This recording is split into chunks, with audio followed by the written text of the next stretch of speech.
Hola jóvenes, buen día. Nuevamente estamos en la clase de Español 2, en esta ocasión, culminando con la semana número 5. Y nuestro tema para esta semana es la expresión poética.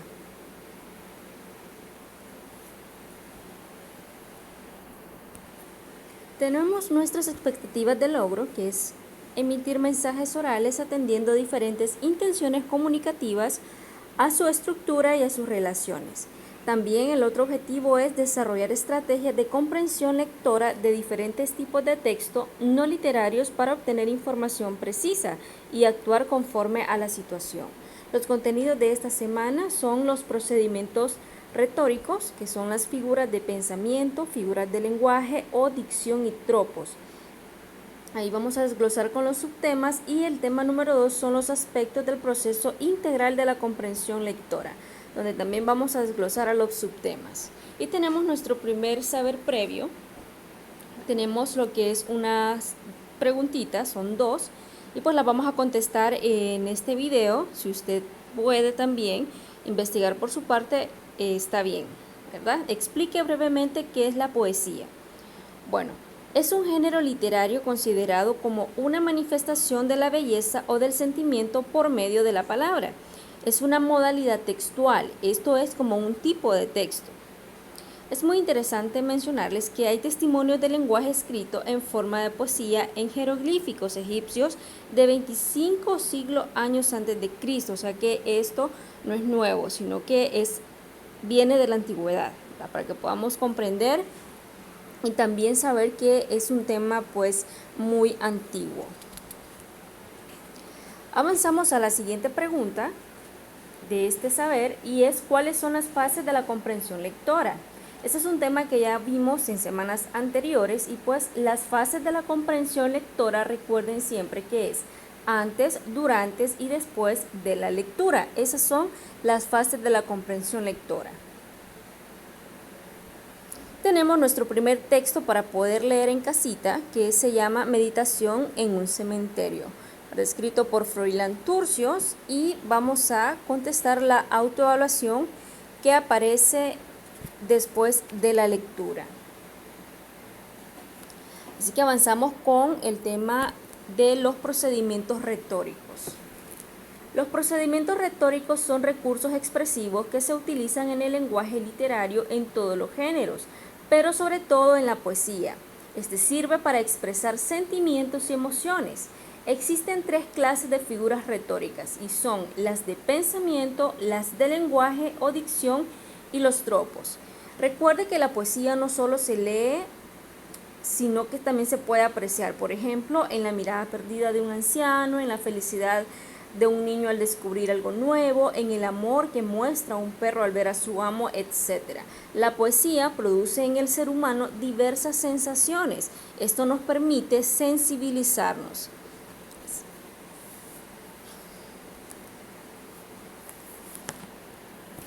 Aquí tenemos un desglose de lo que son las figuras retóricas. Recuerden que estas figuras retóricas nos sirven para dar énfasis o una idea o un sentimiento. Esta énfasis pues consiste en que el autor, el hablante o el creador, ¿verdad?, de un texto hace escape del sentido literal de la palabra o frase, o sea que quien escriba poemas, poesías o textos, en este caso estamos viendo lo que son las poesías, entonces necesita conocer de todas estas figuras, ¿verdad? Figuras de pensamiento, dijimos, figuras de lenguaje o dicción y los tropos. Cada una de ellas van a desglosar hacia la derecha, entonces ahí tenemos el desglose, y pues para avanzar vamos a ver el concepto de cada una de ellas.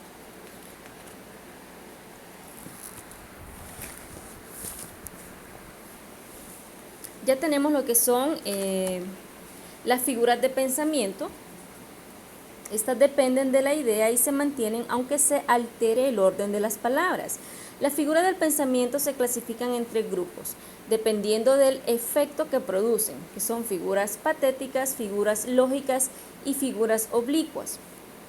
Vamos a desglosar los conceptos. Las figuras patéticas buscan despertar emociones. En este caso, solo trataremos la hipérbole de la prosopopeya o personificación y el apóstrofe.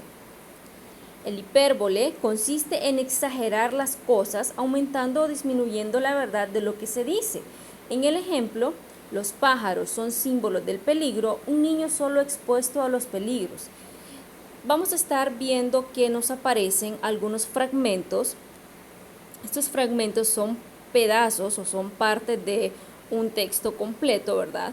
Entonces, para no alargar lo que es el video, solo vamos a leer los conceptos, pero en su casa usted perfectamente los puede leer para que pueda comprender un poco mejor. Sin embargo, vamos a darle lectura a lo que son los conceptos nada más.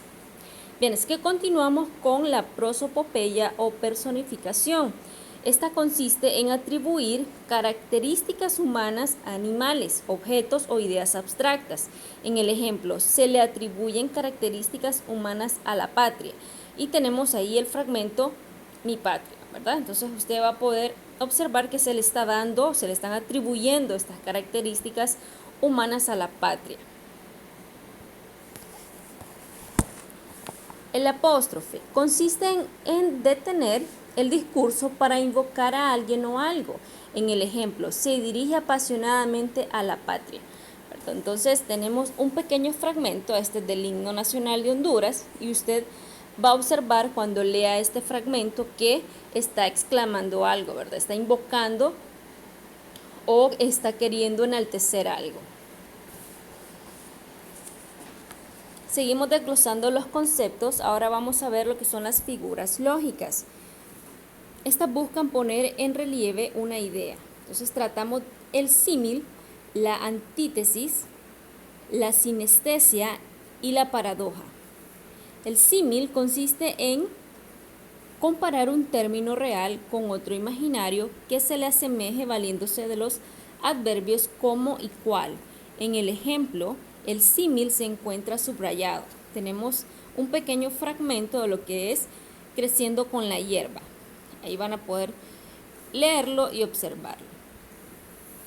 Avanzamos con antítesis o contraste. Esta consiste en contraponer dos términos que expresan ideas de significación opuesta o contraria. En el ejemplo se exponen dos ideas contrarias.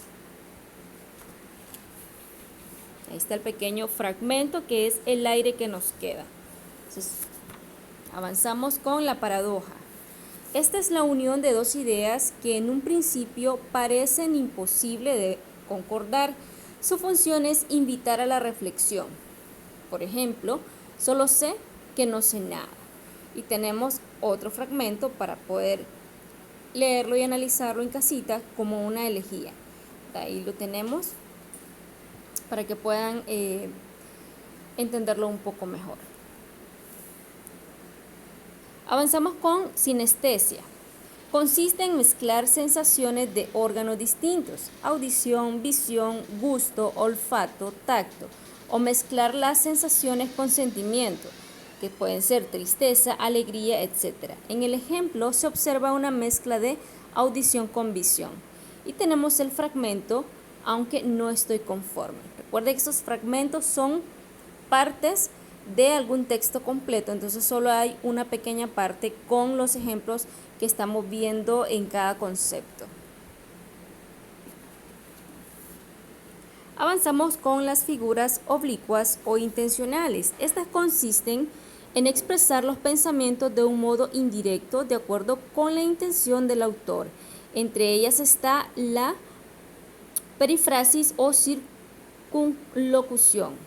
Tenemos perifrasis o circunlocución, que se trata de mencionar una persona o cosa, pero sin dar su nombre, sino dar alguna cualidad o circunstancia para reconocerla.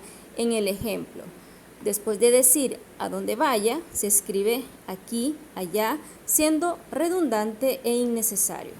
Y ahí está el fragmento pasando. Avanzamos con las figuras de lenguaje o dicción.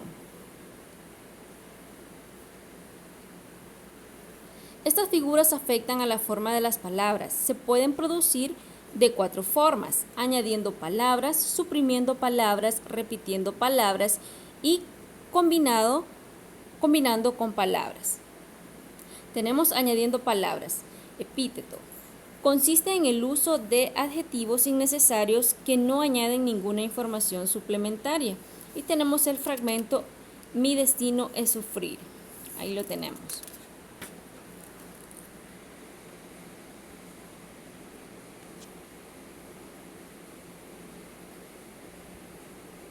Y vamos a poner un ratito en modo avión para evitar que nos dañen lo que es el video. Ahí disculpen por esa interrupción. Ahora vamos a ver lo que es suprimiendo palabras. Asíndeton consiste en omitir los nexos o conjunciones entre palabras, frases u oraciones para darle a la frase un mayor dinamismo, lo que intensifica la fuerza expresiva y el tono del mensaje, como por ejemplo, acude, corre o vuela. Tenemos el pequeño fragmento de morir de risa, para que lo puedan leer en su casita. Repitiendo palabras. Anáfora es una repetición de una o varias palabras al principio de un verso o al principio de frases semejantes para recalcar una idea. Ahí tenemos no me rindo, un fragmento que también pueden ver que está repitiendo, como quien dice, para que usted pueda entender mucho mejor.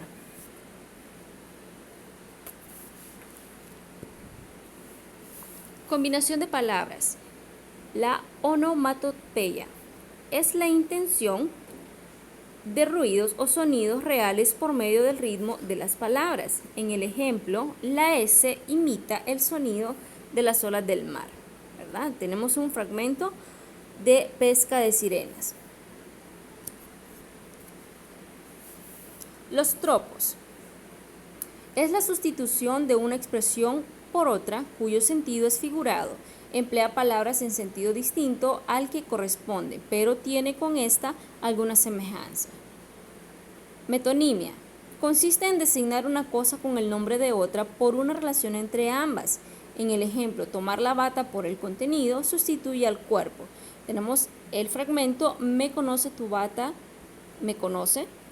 Ahí está lo que es el fragmento para que puedan observarlo.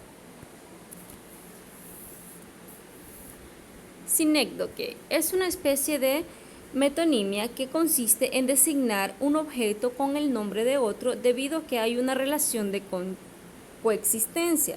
En el ejemplo se resalta el elemento anormal, ojo del cíclope, y tenemos el fragmento víctimas. La metáfora es la identificación de un objeto con otro por la relación de semejanza que hay entre ellos, es decir, una comparación. Tenemos el fragmento cansado viaje.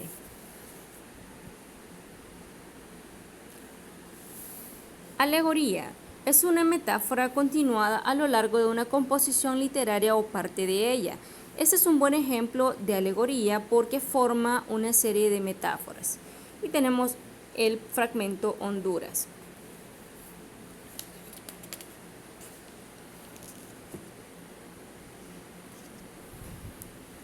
Bien, avanzamos a la página 90 en una consolidación de nuevos saberes. Esta es parte de las asignaciones, ¿verdad? Donde usted va a resolver este crucigrama de los procedimientos retóricos. Entonces, guíese por el ejemplo, tiene un valor asignado para que puedan trabajar. Esto es encontrar la palabra de acuerdo al concepto que, si se fijan, está en la parte de abajo. Es como un tipo examen donde usted tiene que saber que este concepto, por ejemplo, el número 1, la alegoría es la metáfora continuada en una composición literaria. Entonces, este es un ejemplo. Usted, cuando vaya a la 2, va a investigar en el texto, ¿verdad? Comparar un término real con otro imaginario que se le asemeje valiéndose de los adverbios como y cual. Entonces va a ir en la parte de atrás para buscar lo que es la palabra.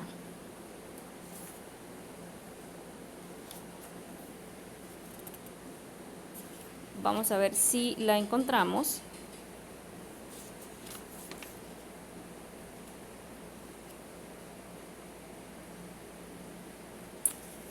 Vamos a ver, dice comparar un término real con otro imaginario.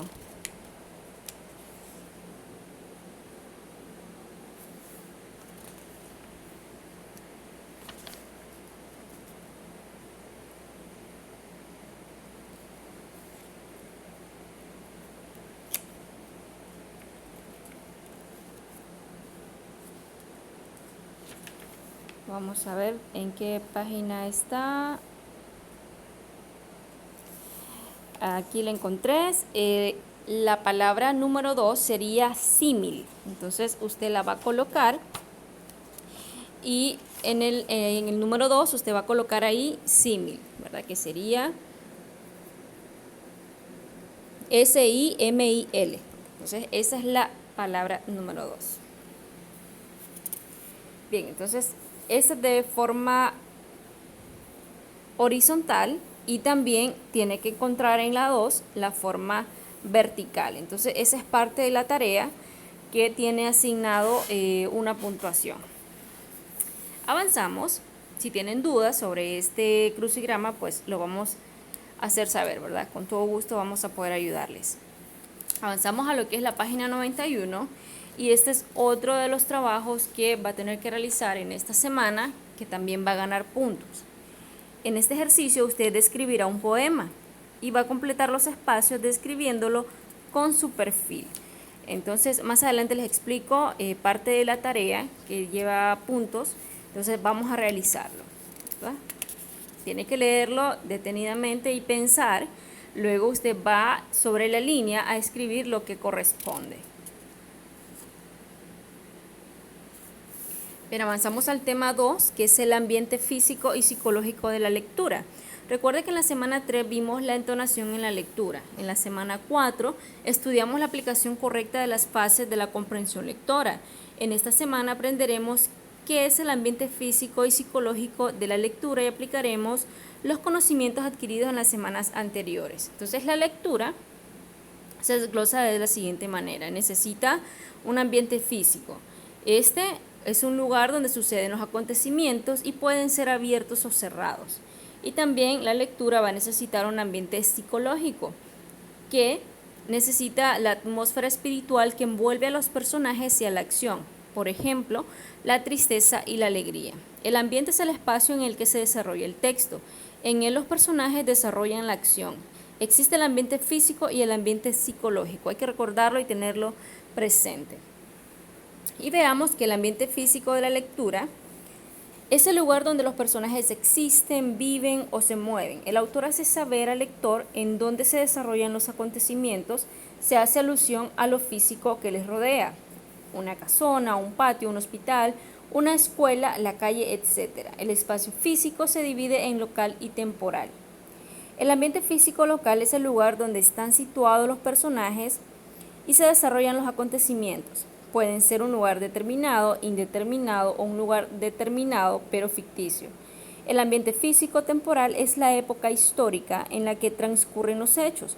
Puede ser la época actual o sea el presente. Además, aunque la obra está situada, por ejemplo, hace unos años atrás, se sigue considerando el ambiente físico temporal como presente, ya que se trata de la época histórica actual. La época también puede ser pasada o futura. El ambiente psicológico de la lectura se refiere a aspectos no físicos. Es el clima psicológico que crea el autor para transmitir terror, alegría, tristeza, soledad, etc. Los personajes son fundamentales en el desarrollo de un texto, con los que dan vida a los acontecimientos y se distinguen por la importancia que tienen en el desarrollo de la misma. Las características psicológicas de un personaje son la motivación de sus actos, ideas y manera de ser. Los personajes son similares a los seres humanos, pues tienen características que los llevan a diferenciarse de otro. Y tenemos ya lo que es la lectura, los puntos suspensivos y el amor. Tiene que leerlo en casita y posteriormente contestar las preguntas sobre el mismo. Aquí lo tenemos, vamos a valorar lo aprendido. Y la otra lectura es la forma correcta, ¿verdad? Tenemos mucho por leer y también mucho por contestar. Ahí está. Y hemos terminado con lo que son las semanas hasta llegar a las 5. Esas son las guías para poder contestar. Y tenemos el detalle para poder ganar los 20 puntos en esta semana. Vamos a hacer un poco breve. Tenemos 6%, contestar las autoevaluaciones de los textos, los puntos suspensivos y el amor y la forma correcta. El resto de las autoevaluaciones son opcionales. Si las quiere realizar o no, es su decisión. Las que van a tener puntos, 6 puntos, son justamente estas que estamos viendo en el tema 2, que son los puntos suspensivos y el amor y la forma correcta. 4% en hacer el crucigrama de la página 90. Un 8% en hacer un álbum con 4 poemas y 3 poesías, de su preferencia. 1 por página a mano, usar papel bond o cuaderno de dibujo. Observación: el álbum debe contener portada, que es el nombre del establecimiento educativo, el nivel educativo, nombre de la asignatura, del facilitador, el título de la tarea, el nombre del estudiante, el lugar y la fecha. Y para culminar los 20 puntos, 2% es la página 91 con el ejercicio sobre el poema de su perfil, ¿verdad? Recuerde que debe hacerlo ahí en el libro y en este caso ese ejercicio lo va a colocar en el álbum que va a ser a mano como poema número 1. Significa que usted va a buscar por aparte 3 poemas más y 3 poesías más para completar su álbum. Si hay alguna duda o alguna consulta, por favor hacérmela saber a mi número personal o al chat también, al grupo, para que los demás pues tengan mayor claridad de lo que van a trabajar en esta última semana. Bien, esto ha sido todo. Muchísimas gracias. Saludos a todos.